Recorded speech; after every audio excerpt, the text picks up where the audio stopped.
What's up, buddies? Ito po ang video natin for today. Subukan po natin gamitin ang ating newly purchased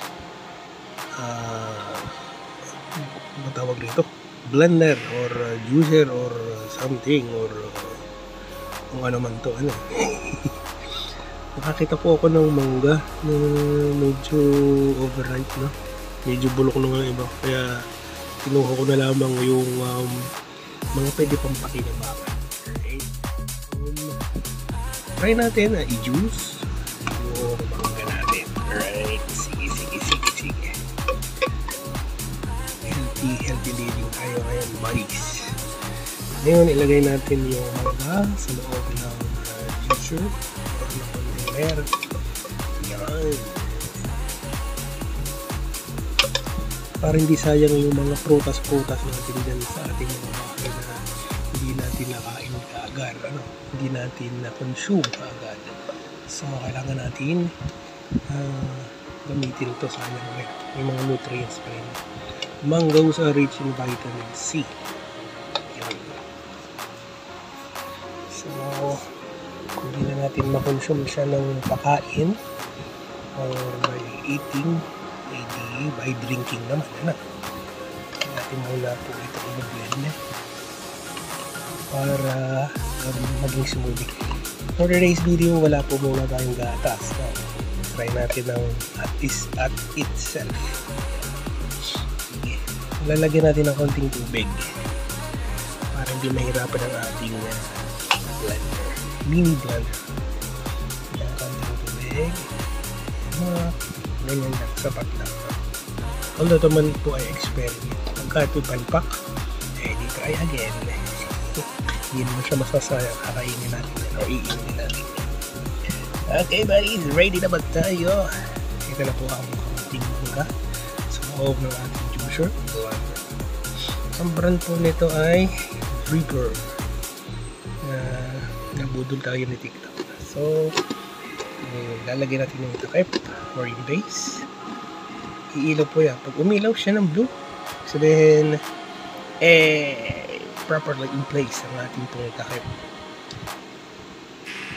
Yun, nakita ba ninyo yung blue? Ibig sabihin okay siya. So sa umpisa, konting slant lang, double click lang ito. Double click. Ayan. Ito natin ang unti-unti niyang binoblend. Binideconstruct yung mga mangga. Huwag natin ilalakad agad na para hindi nasirata ng ating blender na mag-blend. Yan! You look Reaper blender. Kung papatayin natin, one click lang. One click. Yan. Kung gusto natin na mas chunky, okay na yan.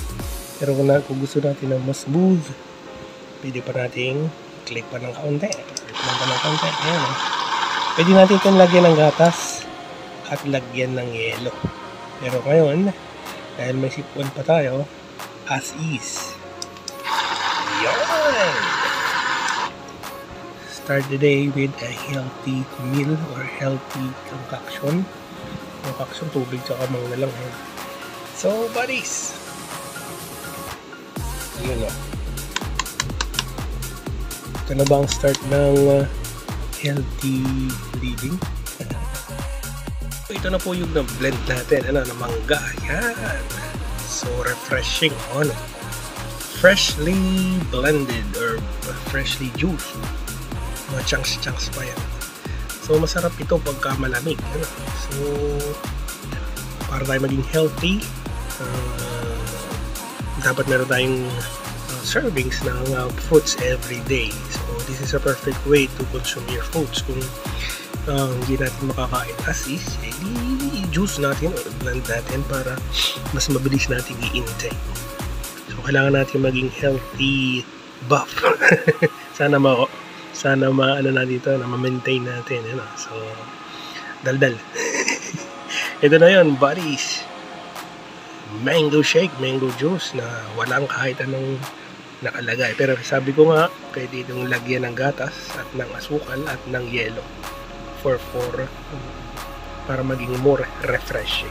Salamat buddies! Save for more videos. Ito na ba ang simula na mga videos na katulad nito. Abangan! Salamat buddies! Bye!